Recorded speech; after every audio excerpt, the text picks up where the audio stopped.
Hello everyone. This is lecture 10.3 of the GPU teaching kit. We'll be presenting a work-efficient parallel scan kernel. The objective of this lecture is for students to learn to write a work-efficient scan kernel. We're going to use a two-phase balanced tree traversal approach and aggressively reuse intermediate computation results to reduce the computational complexity or the number of operations that need to be performed. We're also going to use a fairly sophisticated thread index to data index mapping to reduce control divergence during the execution of the kernel. The key for improving efficiency in parallel scan implementation is to use balanced trees. We form a balanced binary tree on the input data and sweep it from leaves to root and then from root back to leaves. The tree is not an actual data structure. We don't have links between parent nodes and children nodes and so on, but it's really a conceptual way of viewing the evolution of the data structure so that we can tell what each thread does at each step. And this will become clear as we go through the picture. And for parallel scan, we're going to traverse down from leaves to root, building partial sums at internal nodes in the tree. And at the end of the first phase, the root will hold the sum of all the leaves.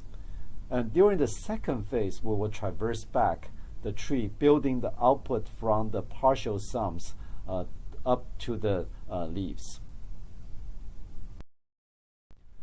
This slide shows the forward traversal path of the parallel scan implementation. The time goes from top to bottom.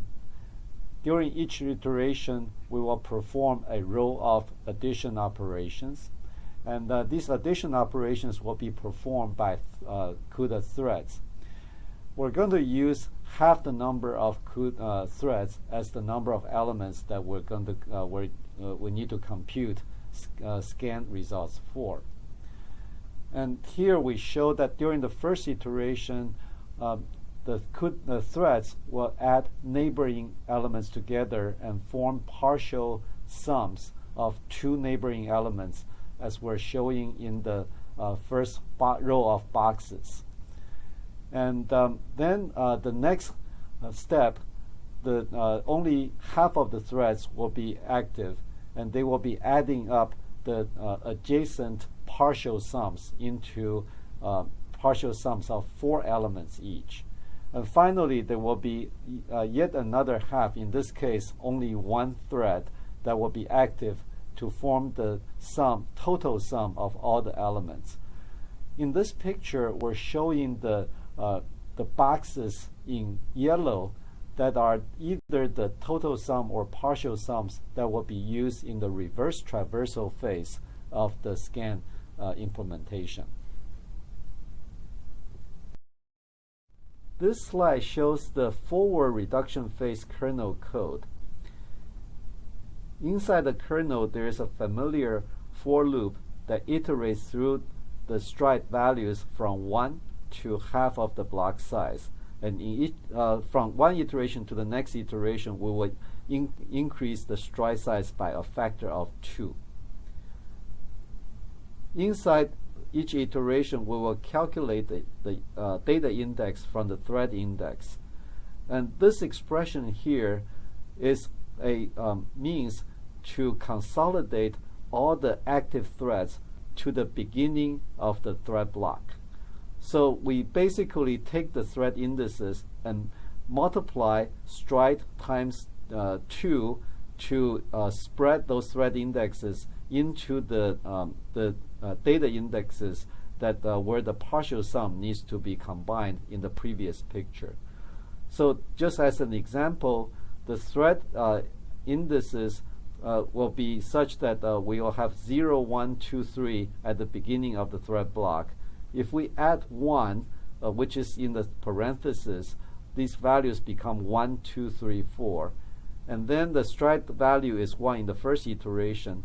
So after we perform the whole expression, the data index will become 1357, which are needed to identify the positions in the data where the neighboring elements will be will be performed and updated into those positions. This slide shows the post-reduction reverse phase of the parallel scan. So we will start with either the original element values, which are x0, x2, x4, and x6 in this picture, and the partial sum values that are shown in the picture, that is x0 plus x1 in the x1 position, x0 plus x3 in the x3 position, and x4 plus x5 in the x5 position. And then during the reverse phase, we're going to use increasing number of threads to assemble these partial sums into the final values of in each position. So we're going to first bring the partial sum value x0 through x3 to a fairly far distance, so that we can form the total sum of x0 through x5, and this gives the final result for the element in position x5. We have that key result and also a key partial value. We can now assemble the final result by calculating the partial sum of x0 through x2 for the x2 position by adding the x0 through x1 partial sum to x2. And we can also form the final result of the x4 position by adding the partial sum of x0 through x3 to the element value x4. Same thing with x6. Because we formed the sum value of x0 through x5 in the x5 position, we can now just add that partial sum to the element 6 value and produce the final answer for the x6 position. And keep in mind that we already have the total result for x7 position at the end of the forward phase. So at this point, we have the complete result of all the positions.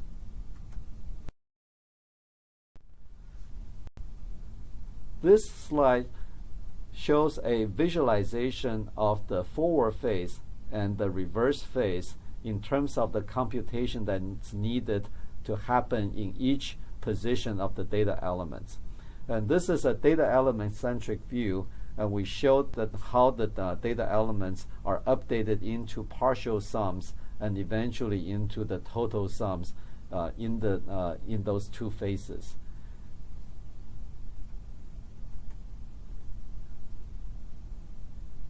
Here are two important positions.